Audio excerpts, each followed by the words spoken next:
एका गावामध्ये अशोक नावाचा एक व्यक्ती राहत होता. अशोक त्याच्या 20 वर्षाचा मुलगा चंदन सोबत गावाच्या चौऱ्यावरती मोमोजचा ठेला लावून विकत असायचा. एक दिवसाची गोष्ट आहे. अशोक चंदन सोबत कामावरती जात होता की तेवढ्यात त्याची 17 वर्षाची मुलगी अनिता त्याला म्हणाली, बाबा मला कुकिंगचा कोर्स करायचा आहे आणि त्यासाठी वेगळी फीस जमा करायची आहे. आता हे कोणतं नवीन नाटक आहे? बाबा, कुकिंग म्हणजे जेवण बनवण्याचा कोर्स. आमच्या जमान्यामध्ये हे असल्या गोष्टी होतच नव्हत्या. अरे तुझी आई एवढं चांगलं जेवण बनवते तर तुला हा बेकारचा कोर्स करायची काय गरज आहे? मी फालतूमध्ये बेकारचे पैसे नाही खर्च करू शकत. अशोकचं बोलणं ऐकून त्याची बायको बिंदू त्याला म्हणते, तुमचा जमाना काही वेगळा होता हो. आता जमाना बदलला आहे. मुलीचं मन नका तोडू हो. तर मुलीला रेस्टॉरंटमध्ये जाऊन जेवण बनवायचं आहे. अरे तुझ्या सासरी जाऊन तुला हेच सगळं करायचंय. तसं सुद्धा यावर्षी मी हिचं शिक्षण बंद करेल. एवढं बोलून अशोक त्याचा मुलगा चंदन सोबत गावाच्या चौकांवरती मोमोज विकण्यासाठी जातो. अशोक चौकामध्ये पोहोचलाच होता की तेवढ्यात तिथे गावाचा मुखिया आला. अजून सांग अशोक, काय हालचाल आहे? देवाचे उपकार आहेत सरपंचजी. तुझा मुलगा चंदन तर खूप मोठा झालाय. आता तुला याच्या लग्नाची तयारी करायला चालू करायला पाहिजे. तसं सुद्धा तू तुझ्या कामामध्ये आता हात लावतोच आहे. बोलत तर तुम्ही एकदम बरोबर आहात, पण माझी इच्छा आहे की आधी मी माझ्या मुलीचं लग्न करू, अनिताचं. अनिता तर आता फक्त 17 वर्षाची आहे अशोक. सगळ्यात आधी तर तुला तिला शाळेतून काढलं पाहिजे, कारण मुलींना शिक्षण देऊन काही फायदा नाहीये. आणि मुली शिक्षण घेऊन काही बनतील पण तर ते वडिलांचा सहारा नाही तर ते आपल्या नवऱ्याचा सहारा बनतात. वडील तर बिचारे तिच्या विवाहाच्या कर्जामध्ये दबून जातात आणि मुलं नेहमी आपल्या आई वडिलांची सेवा करतात. तुम्ही एकदम बरोबर बोलत आहात सरपंचजी. मी आज सकाळी तिच्याशी हेच बोलत होतो की मी उद्याच अनिताला शाळेमधून बाहेर काढेल. दुसऱ्या दिवशी अनिता स्कूल जाण्यासाठी तयारी करत होती की तेवढ्यात अशोक अनिताला म्हणतो, तुला आजपासून शाळेत जायची काही गरज नाही अनिता. आता तू घरामध्ये जेवण वगैरे बनवायचं शिक. अशोकचं बोलणं ऐकून बिंदू रागाला जाते. ही कोणती गोष्ट बोलत आहात हो तुम्ही? मूर्खासारखं काही नाही बोलत आहे. तसं पण ही अनिताचं आता लग्न होऊन जाईल आणि मला तिच्या शिक्षणामुळे आपल्याला काय फायदा होणार आहे?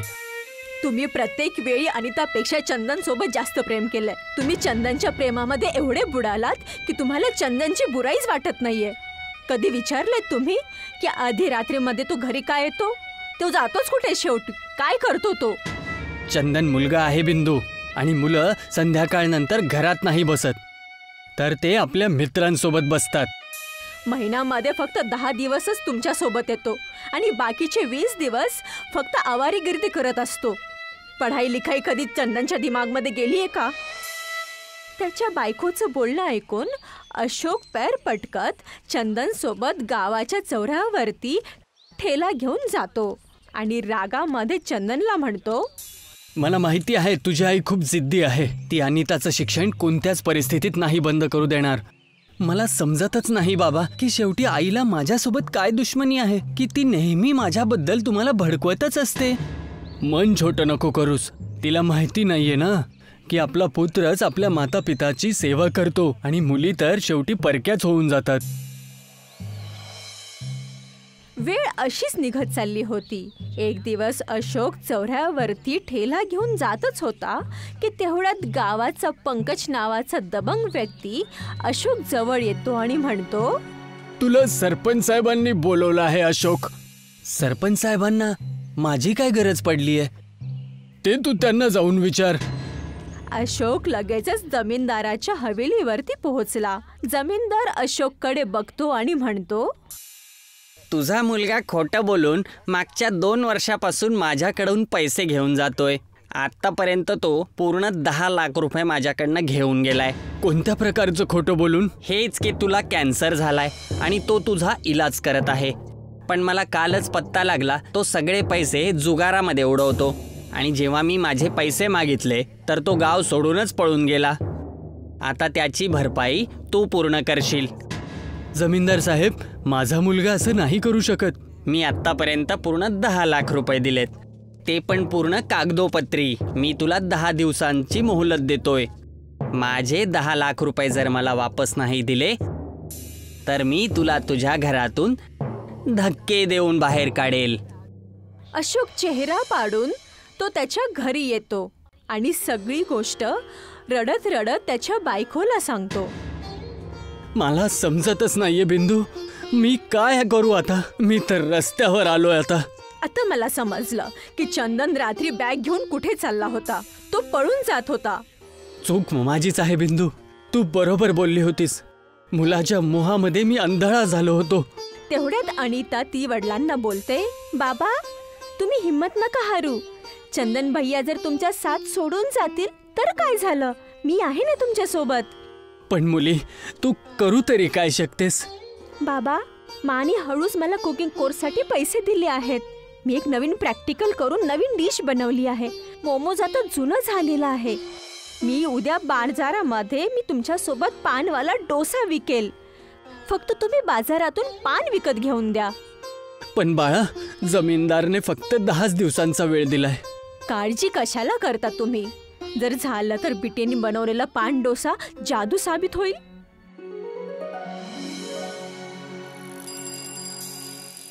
दुसऱ्या दिवशी अशोकने खूप सगळे पान अनिताला घेऊन आणून दिले. अनिताने सगळे पान बारीक बारीक पीस करून एक पतला लेप बनवला आणि ती वडिलांसोबत बाजारामध्ये गेली. बाजारामध्ये अनिताने एक मोठ्या कढईमध्ये गरम तेल टाकून पानाचा लेप टाकला. काहीच वेळामध्ये ते एक चपातीसारखा बनला आणि त्याला डोस्याचा आकार देऊन वरून खूप सगळं मक्खन लावलं. काहीच वेळामध्ये अमिताचा बनलेला पान डोसाची महक चारी बाजूला पसरली. तेवढ्यात एक ग्राहक पळत पळत तिथे आला आणि म्हणाला, हा कशा प्रकारचा डोसा आहे? हा पान डोसा आहे. अशा प्रकारच्या डोस्याबद्दल तर मी कधी ऐकलं होतं न मी कधी खाल्लंय.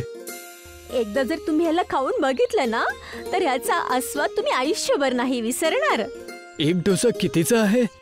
डोसा 50 रुपयाचा आहे. मी माझ्या मालकिणी सोबत इथे आलो होतो. मी आत्ताच त्यांना बोलवून घेऊन येतो. काही वेळानंतर तो ग्राहक एक सुंदर आणि सभ्य दिसणारी महिलेला तिथं बोलवून आणतो. ती सभ्य महिला अनिताला म्हणाली, मी जवळच्या गावातली जमीनदाराची बायको कजरी आहे. 3 दिवसानंतर माझ्या मुलीचं लग्न एका कलेक्टर सोबत होतीये. या गावामध्ये कोणत्या रसोईची तलाश करत होते जे कोणी नवीन व्यंजन बनवेल. पण आता तुझा हा पान डोसा बघून ना मला अगदी खात्रीच पटली आहे की यापेक्षा नवीन व्यंजन कोणीच नाही बनवणार. आता तू मला सांग की माझ्या सगळ्या बरातींसाठी पान डोसा बनवून देशील का? हो हो, करू शकते ना. फक्त तुम्ही एक मौका तर मला देऊन बघा. ठीक आहे, जर तुझ्या बनवलेला पान डोसा माझ्या घरी आलेल्या सगळ्या बरातीला पसंत आले तर मग मी तुला ह्या कामाचे 15 लाख रुपये देईल. चल माझ्यासोबत. अनिता ती त्याच्या आईला आणि वडिलांना घेऊन कजरी सोबत त्याच्या गावामध्ये बनलेल्या हवेलीमध्ये जाते आणि मेहनतीने पान डोसा बनवण्यासाठी लागली. 3 दिवसाच्या आतमध्ये अनिताने तिची मेहनत आणि लगनने सगळ्या बरातींसाठी पान डोसा बनवून तयार केले होते. एक बराती पान डोसा खाऊन ओरडत ओरडत म्हणतो, मी भारताच्या सगळ्या हिस्स्यामध्ये डोसे खाल्लेत, पण याच्यापेक्षा स्वादिष्ट डोसा मी कुठेच नाही खाल्लाय. सगळ्यांना अनिताच्या बनलेले पान डोसा बहुतही जास्त आवडले. हे बघून कजरी एकदम आनंद होऊन अनिताला म्हणाली, तू खूपच मेहनती मुलगी आहेस. तुझी जागा इथे नाही, खूप मोठ्या 5 स्टार हॉटेलमध्ये पाहिजे. मी तुला 15 लाख रुपये देण्याच्या ऐवजी शहरामधल्या टॉप 5 स्टार हॉटेलमध्ये पान डोस्याचं कॉन्ट्रॅक्ट पण देईल. कजरीने अनिताला 15 लाख रुपये हातात दिले. अनिता सगळे पैसे तिच्या वडिलांना देते. बाबा, ह्या पैशांवरती तुमचा अधिकार आहे. आपल्या मुलीचं बोलणं ऐकून अशोकच्या डोळ्यामध्ये पाणी आलं. बाळा, मी तुला आयुष्यभर वजन समजत आलो, मी नेहमी समजत राहिलो की मुलंच फक्त माता पितांचा सहारा बनतात, परंतु मी चुकीचा होतो. मला आज समजलं आहे की म्हातारपणी जर कोणी कामात येतं तर फक्त ती आपली मुलगीच असते. अशोक सरळ जमीनदाराच्या हवेलीमध्ये जाऊन पैसे देऊन म्हणतो, जमीनदार साहेब, हे घ्या तुमचे 10 लाख रुपये. मला माहिती आहे अशोक की एवढ्या लवकर तू 10 लाख रुपये कसे कमवलेस. देव तुझ्यासारखी मुलगी सगळ्यांनाच देव. काही दिवसानंतर अनिताला शहरामध्ये एक सगळ्यात मोठ्या 5 स्टार हॉटेलमध्ये पान डोसा बनवण्याची ऑर्डर मिळाली आणि अशोकचे दिन बदलले. अनिता तिचे वडील अशोकला म्हणते, बाबा, आता तुम्हाला बाजारामध्ये ठेला लावण्याची काहीच गरज नाहीये. आता आपण झोपडपट्टीऐवजी खूप चांगलं घर बनवूयात. मी तुम्हाला आणि आईला कधीच नाही सोडणार. आणि त्याचं बोलणं ऐकून तिची आई बिंदू तिच्या नवऱ्याला म्हणले, मी म्हणाले होते ना की आपल्या मुलीने बनवलेला पान डोसा एक जादू म्हणून साबित होऊ शकतो. बिंदूचं बोलणं ऐकून अशोक हसू लागला. खरं तर हेच होतं की अनिताने बनवलेला पान डोसा अशोकसाठी जादुई साबित झालेले होते. रमेश आपल्या ठेल्यावर हिरवी कोथिंबीर ठेवून ग्राहकांना आवाज लावत होता. अरे ताजे ताजे कोथिंबीर घ्या. बिट्टू नावाचा एक ग्राहक रमेशकडे येऊन बोलतो, भैया, मला 10 रुपयाची हिरवी कोथिंबीर द्या. रमेश 10 रुपये घेऊन हिरवीगार कोथिंबीर त्याला देतो. भैया, 10 रुपयाचे एवढे कमी येत आहेत आता कोथिंबीर. भाऊ, महागाई खूप झाली आहे. आता एवढी पण महागाई नाहीये. हे का नाही सांगत आहे की तुम्ही मनमानीची किंमत लावून ग्राहकांना फसवत आहात. भैया, माझ्या गोष्टीचा विश्वास करा. मला ठोकमध्ये खरंच ह्या हिरव्या कोथिंबीर खूप महाग झाल्यात. या पूर्ण गावामध्ये फक्त सरपंचच कोथिंबीरचा सप्लाय करतो. रमेशचं बोलणं ऐकून बिट्टू दुसऱ्या दुकानदाराकडे जातो आणि दुकानदाराला 10 रुपये देऊन बोलला, भैया, 10 रुपयाची हिरवी कोथिंबीर द्या. दुकानदारने बिट्टूला 10 रुपयामध्ये कोथिंबीर दिली. बिट्टू ती हिरवी कोथिंबीर घेऊन रमेशकडे येऊन बोलतो, तू 10 रुपयाचे मला थोडेसे कोथिंबीर दिली हातामध्ये आणि त्या दुकानदाराने 10 रुपयामध्ये एवढी मोठी कोथिंबीर दिली. दे, माझे पैसे वापस कर. मला तुझे हिरवी कोथिंबीर नाही पाहिजे. आणि मी तर काय, तुझ्याकडून या गावामधून कोणीच हिरवी कोथिंबीर घेणार नाही. तू तर लूट माजवून ठेवलीयस. बिट्टू रागात तिथून निघून जातो. रमेश संध्याकाळी आपल्या घरी जाऊन आपल्या बायको स्वातीला बोलत असतो, मला समजतच नाहीये बघ स्वाती, की दुकानदार स्वस्तामध्ये एवढी सगळी कोथिंबीर ग्राहकांना देतो तरी कशी, आणि याच्यामुळे माझ्या दुकानदारीवर खूप मोठं नुकसान होतंय. तुम्हाला माहित नाही कधी अक्कल येणार.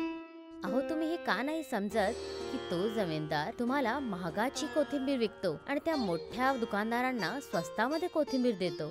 पण याच्यामुळे जमीनदाराला काय फायदा होतोय? जरा विचार करा.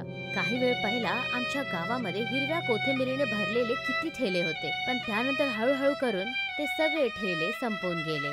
आता ह्या गावामध्ये फक्त तुम्हीच ठेल्यावर हिरवी कोथिंबीर विकता. ज्या दिवस तुम्ही पण या धंद्याला बंद कराल त्या दिवस दुकानदार आपल्या मनात आलेला रेट ग्राहकांना सांगून विकतील. तू बरोबर बोलत आहेस स्वाती. मला ह्याच्याबद्दल जमीनदारासोबत बोलावंच लागेल. दुसरा दिवस रमेश गावाच्या जमीनदाराकडे जातो. रमेशला बघून जमीनदार बोलतो, काय झालं रमेश? कालच तर तू माझ्याकडनं कोथिंबीर घेऊन गेला होतास. काय इतक्या लवकर तू ते विकून टाकलेस? मी त्याच बद्दल तुमच्यासोबत थोडी चर्चा करायला आलोय. काय झालं? सगळं ठीक तर आहे? जमीनदार साहेब, सगळ्या दुकानदारांना तुम्हीच हिरवे कोथिंबीर विकतात, पण काही दिवसापासून मी बघत आहे की सगळे दुकानदार कमी रेटमध्ये हिरव्या कोथिंबीर ग्राहकांना जास्त देतात. ही तर चांगली गोष्ट आहे रमेश. तू पण कमी रेटमध्ये ग्राहकांना विक. जमीनदार साहेब, दुकानदार असं तेव्हाच करू शकतात जेव्हा तुम्ही त्यांना स्वस्तामध्ये आणि मला महागामध्ये हिरवी कोथिंबीर देताय. तू बिलकुल बरोबर बोललास रमेश. कारण की जेवढे पण दुकानदार आहेत ते माझ्याकडनं नगदमध्ये हिरवी कोथिंबीर घेतात आणि मोठ्या प्रकारे त्याचा कारोबार करतात, आणि तू ठेला लावून त्यांची सगळ्यांची दुकानदारी खराब करतोस. त्यामुळेच तू आजपासून हिरवी कोथिंबीर विकणं बंद कर. ही तर खूप चुकीची गोष्ट आहे जमीनदार साहेब. याचा अर्थ माझी बायको बरोबर बोलत होती, कारण तुम्ही छोट्या दुकानदारांना संपवून मोठ्या दुकानदारांना बढावा देत आहात. तुझी हिम्मत कशी झाली माझ्यासोबत असं काही बोलायची? आजपासून तुला काही हिरवी कोथिंबीर वगैरे नाही मिळणार. जाऊन काहीतरी दुसरा धंदा शोधायला सुरू कर. जमीनदार रमेशला अपमानित करून आपल्या हवेलीमधून बाहेर काढतो. दुसऱ्या दिवसापासून रमेश ठेला लावायचं बंद करतो आणि मोठ्या दुकानदारांनी आपली मनमानी सुरू केली. काही दिवसांनंतर बिट्टू एका दुकानदाराकडे हिरवी कोथिंबीर घेण्यासाठी आला. मला 10 रुपयाची कोथिंबीर द्या. दुकानदार एकदम कमी कोथिंबीर बिट्टूला देतो. अरे हे काय, 10 रुपयाचे एवढे कमी का धनिया? नाही, एवढ्या रुपयामध्ये फक्त एवढेच भेटतात. माहिती तरी आहे का हिरव्या कोथिंबीरीचे रेट महाग झालेले आहेत. मी एवढे महाग हिरवी कोथिंबीर नाही घेऊ शकत. तर मग आपल्या जेवणामध्ये हिरवी कोथिंबीर खाणं बंद कर. रमेश या दृश्याला एकटक बघत होता. तो निराश होऊन आपल्या घरी परत येऊन बसतो की तेव्हा गावाचे बलिया नावाचा एक बुजुर्ग तिथे येतो. अरे बलिया काका, तुम्ही अचानक इथे कसे काय? तुझ्यासोबत जमीनदाराने खूपच वाईट केलं. जमीनदाराला असं नव्हतं करायला पाहिजे. आता काय बोलू काका, मी ऐकलं आहे की कुठल्या जमान्यामध्ये तुमच्या शेतामध्ये खूप हिरवी कोथिंबीर उगवत होतात. त्या जमान्यामध्ये मी दुकानदारांना हिरवी कोथिंबीर अशीच फ्रीमध्ये देत होतो. पण आता जमाना बदललाय ना काका. जमाना तर खरंच बदलला असेल रमेश, पण हिरव्या कोथिंबीरीचं जादुई गाव अजूनही आहे. हे ऐकून रमेश खूप विचित्र प्रकाराने घाबरतो. मी तुमच्या बोलण्याचा अर्थ नाही समजलो काका. रमेश, गावातले सगळे लोक हे समजतात की मी माझ्या शेतामध्ये हिरवी कोथिंबीर उगवतो, पण हे खरं नाहीये. खरं तर हे आहे की मी त्या जमान्यामध्ये हिरव्या कोथिंबीरच्या गावातून आणत होतो, कारण ते एक जादुई गाव आहे. या जादुई कोथिंबीरीच्या गावाचं द्वार कुठे उघडतं हे फक्त मलाच माहिती आहे. माझी इच्छा आहे की तू त्या जादुई कोथिंबीरीच्या गावामध्ये जावं आणि तिथून हिरवी कोथिंबीर घेऊन सगळ्या गावाला मुफ्तमध्ये विकावं. त्याच्यानंतर तू चमत्कार बघशील. बलिया काका, काय तुम्ही चेष्टा तर नाही करत आहे ना? नाही रमेश, आपल्या गावापासून काही दूर एक तलाव आहे जो की भूत प्रेताच्या नावाने प्रसिद्ध आहे. तू जाऊन त्या तलावात उडी मार. तू स्वतः जादुई कोथिंबीरीच्या गावात पोहोचून जाशील.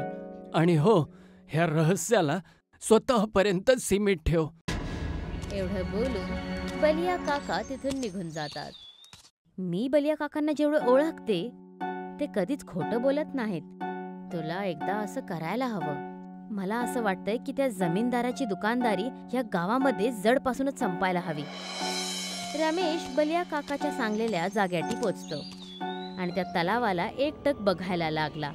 रमेश त्या तलावाच्या आत उडी मारतो. त्याने स्वतःला एका विचित्र गावामध्ये पाहिलं. रमेशने बघितलं की त्या गावामध्ये सुखसुविधाची प्रत्येक वस्तू तिथे होती, पण ते सगळं काही हिरव्या कोथिंबीराचंच बनलेलं होतं. रमेश एकदम आश्चर्यचकित होऊन जातो. हे तर खूपच वेगळं सगळंच गाव आहे. इथे तर सगळीच वस्तू हिरव्या कोथिंबीरीची बनली आहे. तेव्हा रमेशच्या कानामध्ये एका माणसाची आवाज पडते. तू एकदम बरोबर बोललास. हे जादुई कोथिंबीरीचं गाव आहे. रमेशने बघितलं की तो माणूस सायकलवर बसलेला होता आणि त्याला बघून हसत होता. मी इथून कोथिंबीर घेऊन जाऊ इच्छितो. तुला इथून जेवढीही हिरवी कोथिंबीर न्यायची आहे घेऊन जा. इथून कोथिंबीर घेऊन जायची किंमत नाही चुकवावी लागत. रमेश खूप सगळी हिरवी कोथिंबीर घेऊन तलावाच्या किनारी येऊन पोचला आणि तलावाच्या आत उडी मारतो. तलावाच्या आत उडी मारतानाच रमेश आपल्या गावामध्ये प्रवेश करतो. अरे वा, जादूच्या हिरव्या कोथिंबीरीच्या गावामधून येणे आणि जाण्याचा रस्ता तर खूपच सोपा आहे. आता मी तिथून रोज हिरवी कोथिंबीर आणून गावामध्ये मुफ्त मध्ये वाटेल. रमेश त्या दिवसापासून गावामध्ये फुकटच कोथिंबीर विकायला लागला. काही दिवसांनंतर एक ग्राहक रमेशकडे येऊन बोलतो. अरे भैया, तुमच्या इथली इथल्या हिरव्या कोथिंबिरीत काही औषध मिळवलंय का? नाहीतर काय झालं? सगळं ठीक तर आहे ना? माझ्या बायकोच्या पोटात खूप दुखायचं पहिले, पण जेव्हापासून तिने हिरव्या कोथिंबिरीला जेवणात टाकायला सुरू केलं तेव्हापासून ती बिलकुल ठीक आहे. एवढं बोलून तो माणूस रमेशला खूप सगळे पैसे देऊन जातो. काही दिवसांनंतर रमेशने घेऊन आलेली हिरवी कोथिंबीर खाण्याने रमेशच्या गावाची आजारी लोक बरोबर व्हायला लागली आणि रमेशला इनाम म्हणून खूप सगळे पैसे देऊन जायला लागले. जमीनदार रागाने आग बबूला झाला आणि स्वतःला बोलला, शेवटी हा 2 कवडीचा रमेश स्वतःला कायच समजतोय. याच्यामुळे माझा सगळा धंदा चौपट झालाय. मी याला सोडणार नाही. मी याला धडा शिकवूनच राहील. एवढं बोलून जमीनदार रागाने बाजारामध्ये त्या ठिकाणी जातो जिथे रमेश आपला ठेला लावायचा. रमेश, तुझ्यामुळे माझा धंदा चौपट झालाय. मी तुला उद्यापर्यंतचा वेळ देतोय. या गावाला सोडून चालला जा, नाहीतर माझ्यापेक्षा वाईट कोणी नसेल. रमेशला काही करायच्या आधी एकदा विचार करा जमीनदार. काय म्हणायचं आहे तुला? रमेशने आणलेले हिरव्या कोथिंबीर खाल्ल्यापासून गावातले सगळे आजारी लोक स्वस्थ झालेत आणि रमेश हिरव्या कोथिंबीरीचे आमच्याकडून पैसे पण नाही घेत. तुम्ही सगळे वेडे झाला आहात. हा मुफ्त मध्ये जरूर हिरवी कोथिंबीर देतो, पण गावातले किती नाही तरी मूर्ख लोक याच्या हातामध्ये खूप सारे पैसे ठेवून चालले जातात. काय याच्याबद्दल कधी विचार केलाय तुम्ही? कारण की त्यांच्या परिवारामधले वर्षापासूनचे आजारी लोक रमेशच्या हिरव्या कोथिंबीरीमुळे नीट झालेत. तू काय वेडा झालायस का? कधी तू याला विचारलंय की शेवटी हा रोज रोज एवढी सगळी कोथिंबीर आणतो तरी कुठून? मला तर विश्वास आहे की हा जरूर कुठून तरी चोरी करत असेल. तेव्हा तिथे खूप सगळ्या लोकांची गर्दी एकत्रित होते. त्या गर्दीमध्ये एक माणूस जमीनदारला बोलतो, कुठून पण आणत असेल, आम्हाला याच्याशी काय घेणं देणं? आम्हाला फक्त एवढं माहिती आहे की याची हिरवी कोथिंबीर खाऊन लोक नीट होत आहेत. आता इथून नीट प्रकारे निघून जा जमीनदार साहेब, नाहीतर ही गर्दी बघत आहात ना, ही तर तुम्हाला मारायलाच एकत्र झाली आहे. गर्दी बघून जमीनदार खूप जास्त घाबरतो आणि तो गपचूप तिथून निघून जातो. जमीनदार इतका जास्त घाबरलेला की तो दुसऱ्या दिवशी गाव सोडूनच निघून गेला. रमेशची बायको स्वाती रमेशला बोलते, मी तुम्हाला बोलले होते ना की बलिया काका कधीच खोटं नाही बोलत. तू बरोबर बोलली होतीस स्वाती. तेव्हा तिथे बलिया काका येतात आणि रहस्यमय अंदाजामध्ये हसत हसत रमेशकडे बघून बोलले, काय बोललो होतो मी तुला? त्या जादूच्या हिरव्या कोथिंबीरच्या गावामधून हिरवी कोथिंबीर आणल्यानंतर त्याचा चमत्कार बघ. बलिया काकाचं बोलणं ऐकून रमेश आणि त्याची बायको दोघे जण हसायला लागतात.